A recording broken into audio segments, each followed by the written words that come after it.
Meus amados e minhas amadas, em nossa 25ª aula, tratamos do assunto da extorsão prevista no artigo 158 do Código Penal.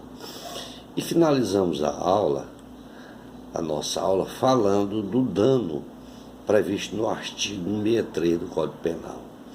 Continuando com o tema dos crimes contra o patrimônio previsto no título 2 da parte especial do Código Penal, em nossa 26ª aula, iremos tratar da introdução ou abandono de animais em propriedade alheia, previsto no artigo 164, e finalizando, certo, o título 3, o título 4, certo?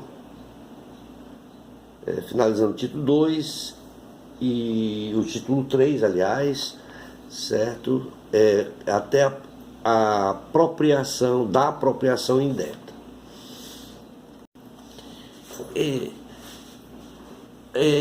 O tema está previsto no artigo 164 do Código Penal, que diz: introduzir ou deixar animais em propriedade alheia sem consentimento de quem de direito, desde que desde que o fato resulte prejuízo. Esta pena ela é de detenção de 15 dias a 6 meses ou multa. O artigo 164 do Código Penal, ele trata de uma modalidade específica de dano.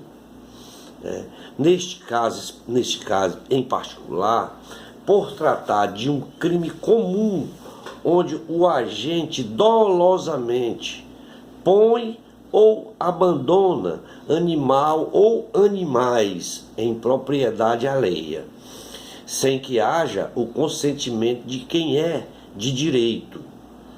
Portanto, sem consentimento do proprietário, assim resultando prejuízo ao titular da área invadida. Vale ressaltar que é crucial que não se tenha o consentimento do proprietário, tá? Senão não há a tipificação do crime. O objeto material deste crime, certo, seria a propriedade alheia, em que encontra-se os animais introduzidos ou abandonados, tá?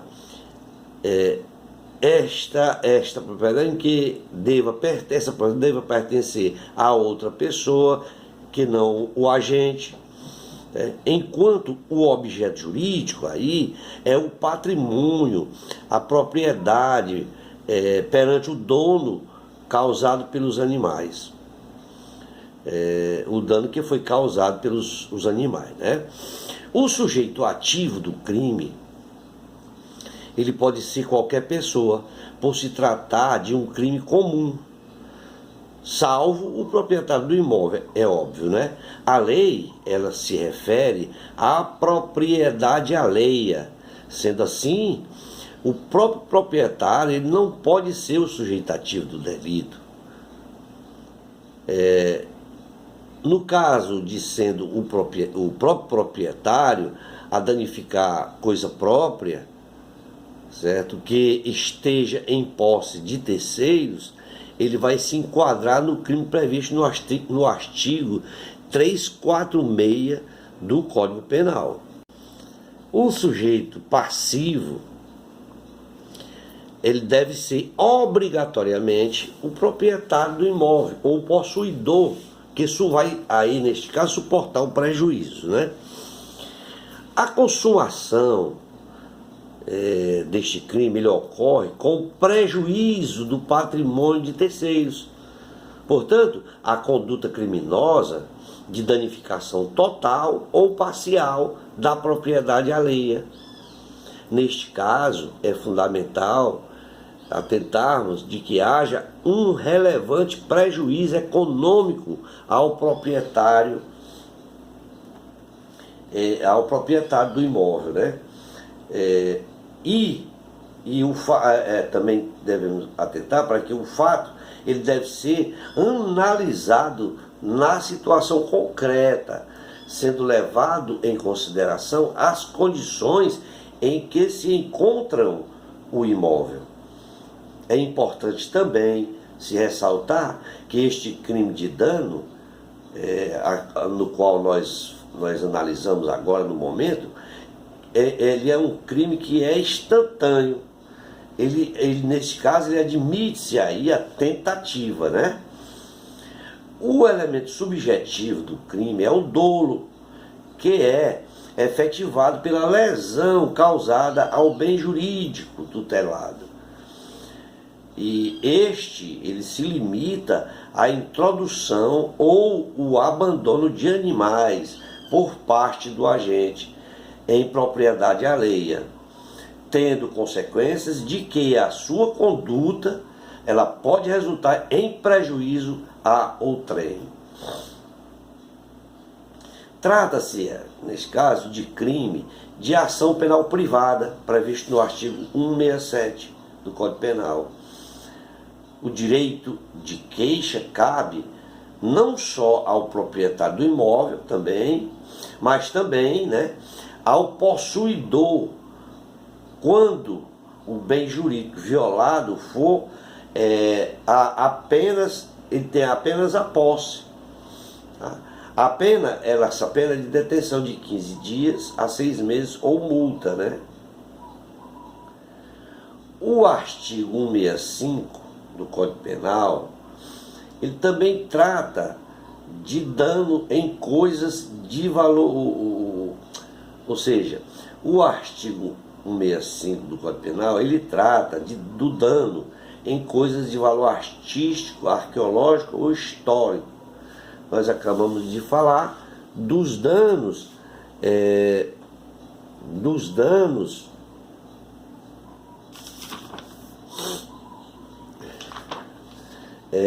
da introdução, né, ou abandono de animais em propriedade alheia. Agora nós vamos falar dos danos em coisas de valor artístico, né, que é o que está previsto no 165, tá? O 165, ele diz aqui, ó, destruir, inutilizar ou deteriorar coisa tombada pela autoridade competente em virtude de valor artístico, arqueológico ou histórico. Pena de detenção de 6 meses a 2 anos e multa. Tá? Esse artigo ele trata do dano de coisa que tenha valor artístico, arqueológico ou histórico.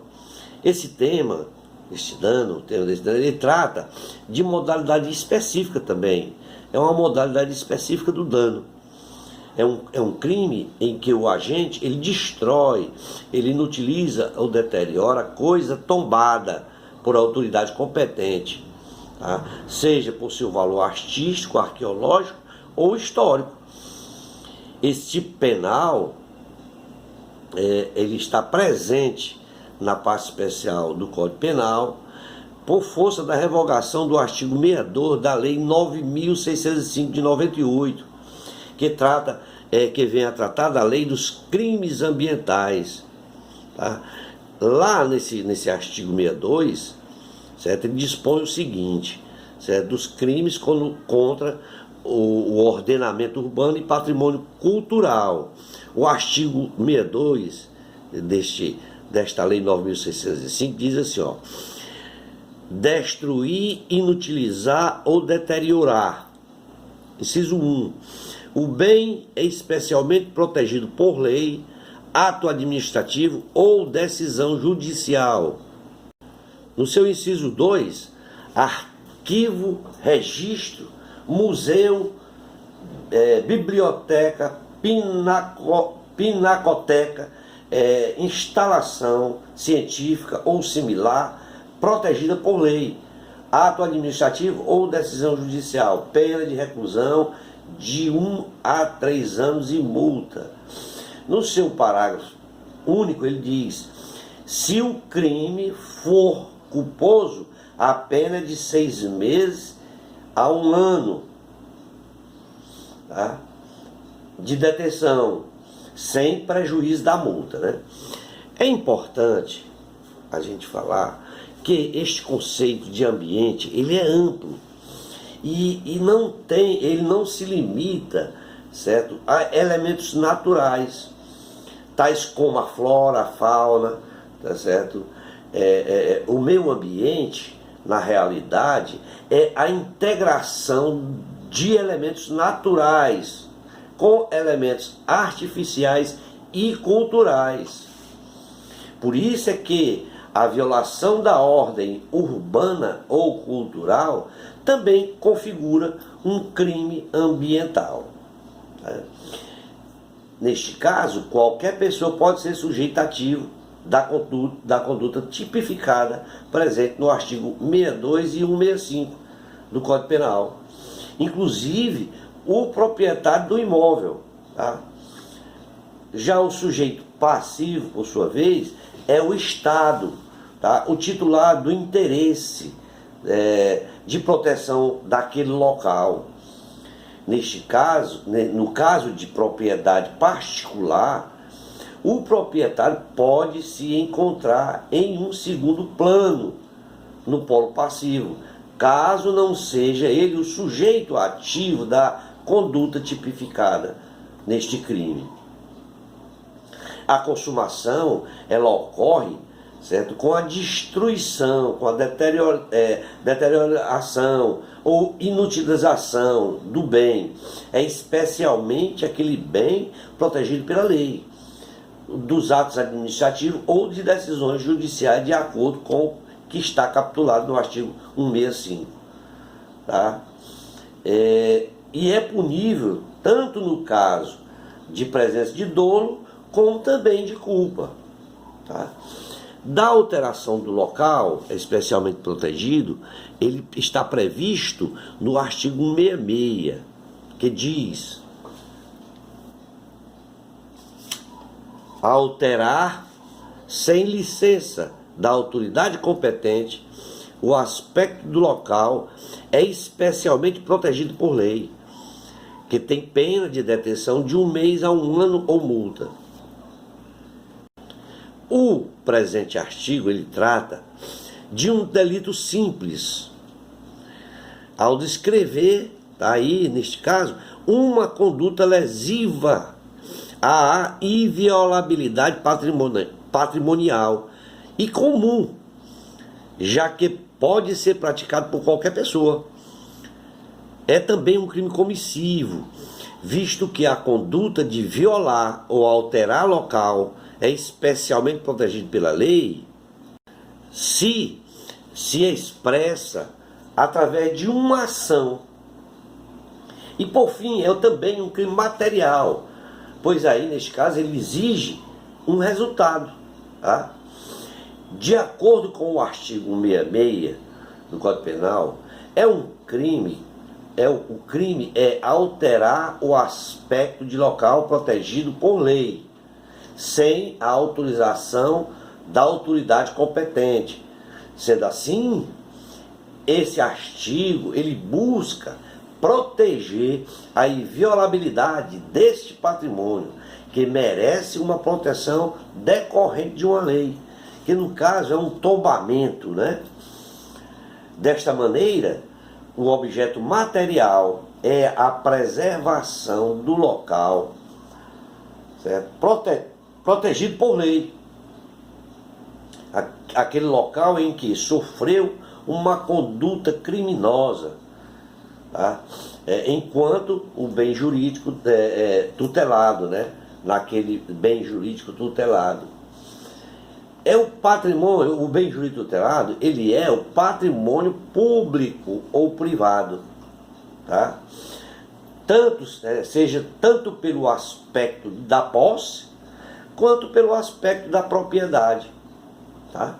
Neste ponto, é interessante se falar que o objeto aí protegido pelo artigo 166 do Código Penal é um local que representa um patrimônio histórico, seja ele cultural, ecológico, paisagístico, turístico, artístico, religioso, arqueológico, etnográfico ou monumental do Estado ou do particular. Diferente do previsto no 65, que se refere à coisa tombada, tá? O dano no valor artístico, arqueológico ou histórico só. O 65, ele é um dano causado, certo, em valor artístico, arqueológico ou histórico, tá? Não tem essa extensão toda que tem o 166. O sujeito ativo deste delito, ele pode ser qualquer pessoa, inclusive o próprio proprietário do imóvel. Enquanto que no polo passivo, encontramos aí, neste caso, o Estado. Porque o Estado, ele é o titular do interesse, tá, referente à proteção do local. E em segundo plano, está aí a figura do proprietário, quando se trata de particular, tá? Quanto à possibilidade referente à consumação e tentativa desse delito, entende-se que a consumação se dá com a alteração do local, é especialmente protegido pela autoridade competente e de acordo com o que está aí estabelecido em lei, tá? Pelos atos e pelas suas normas. E no caso da tentativa, essa tentativa ela ocorre quando o sujeito, tendo iniciado a conduta que resulta na alteração, ele é impedido de prosseguir por motivos alheios à sua vontade. Então, quando ele é impedido de praticar o delito por razões alheias à sua vontade, ele responde pela tentativa, tá? Também se vale destacar o elemento objetivo. O elemento objetivo desse tipo penal, ele é apresentado pelo verbo alterar. Esse verbo alterar é o que dá toda a detonação da tipificação do crime, que caracteriza aí um delito de forma livre. Tá? É um delito de forma livre. Você, pela livre iniciativa, você resolve cometer este crime. Uma vez que a alteração, ela pode ser praticada por qualquer meio.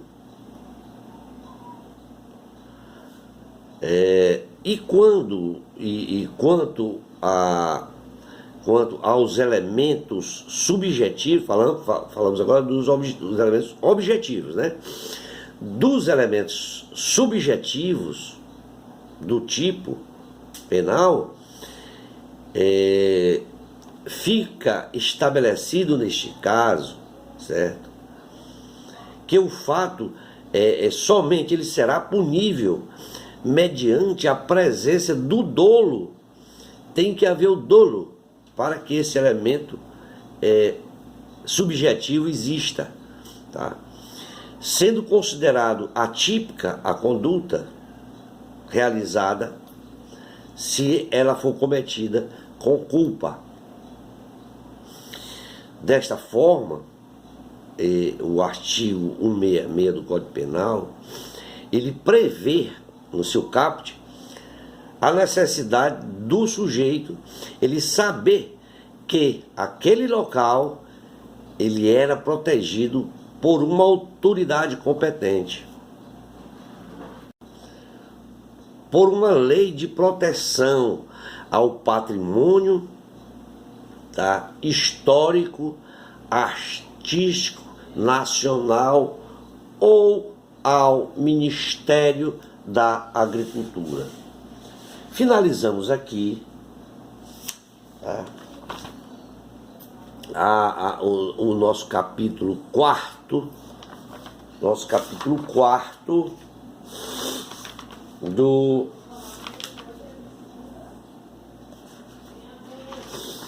o nosso capítulo 4 dos crimes contra o patrimônio, que iniciou-se com o furto. Falamos do furto, falamos do roubo e da extorsão, falamos do dano, certo? Que esses dois, esses três artigos que acabamos de falar, ele está inserido lá no dano, né? Previsto no artigo 163, né? Do dano, que é o capítulo 4º, né? O capítulo 4º do título 2 dos crimes contra o patrimônio. No capítulo 5, certo? Vem a tratar da apropriação indébita, que está previsto no artigo 168 do Código Penal, tá? 168, 168A, certo? Que o 168A, ele foi introduzido a este código, foi acrescido por força da Lei 9.983 de 2000, que é o 168A, é o 168 que é apropriar-se da coisa alheia, e o 168A é da apropriação indébita previdenciária, tá? Então, na nossa próxima aula, nossa 28ª aula, aliás, 27ª, né? 27ª, falamos da 26ª. Agora, na nossa 27ª aula, nós iremos tratar da apropriação indébita. Se conseguirmos dar toda a apropriação indébita, que acredito que sim, nós passaremos para o título 6, que vem a tratar do estelionato e outras fraudes. Tá? Muito obrigado a todos, espero ter contribuído com todos vocês e continuo a insistir pedindo: façam inscrição no canal, façam comentários, certo? Deem o seu like, para que eu possa, em cima dos comentários, fazer uma avaliação e melhorar o conteúdo da aula. Obrigado e até a nossa próxima aula.